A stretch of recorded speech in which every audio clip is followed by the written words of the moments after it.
Okay, we'll go to the next and last topic for the day, which is Charlie going through a little bit of stuff on Bitcoin pools.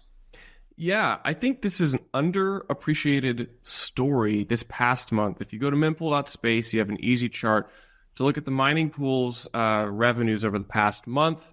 And there's only one thing on here, which is the average block fees over the past 30 days by pool.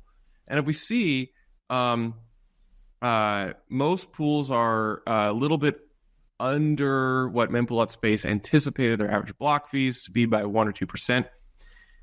And then we see Mara Pool coming in at 12.31% above what mempool.space would have expected them to earn in average fees per block. This is significant.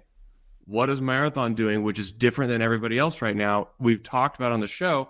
They have they take transactions, non-standard transactions, directly submitted through their Slipstream API. That nets them. They take a premium for that, and it's been a pretty modest premium, I think. But they now are more productizing it and increasing the premium as per like rolling average block fee rate.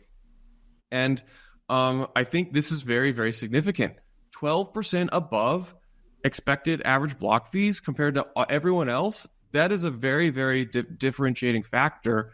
And I don't think anybody's like really kind of let this settle in. This demonstrates that it's very profitable to do this, and you have a clear market differentiation. So, yeah, that's a pretty big deal to me. Also, 0 empty blocks for the month. Okay, got to ask it. When all these other pubcos going to launch their own pools, it's got to be pretty soon here if they're looking at this, right? So that'll be a fun thing to kind of unwind or untangle that spool of thread, because a lot of these pubcos go to Foundry. If Foundry starts losing hash rate, then we have all these different pubcos going somewhere else or could go somewhere else.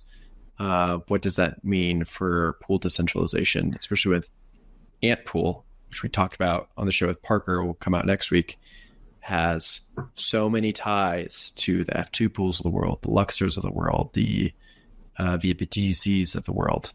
So what happens in a world where Ant pools dominate the outside and all these pubcos are breaking off of Foundry because they want to have more control over what they're going to do with their transactions?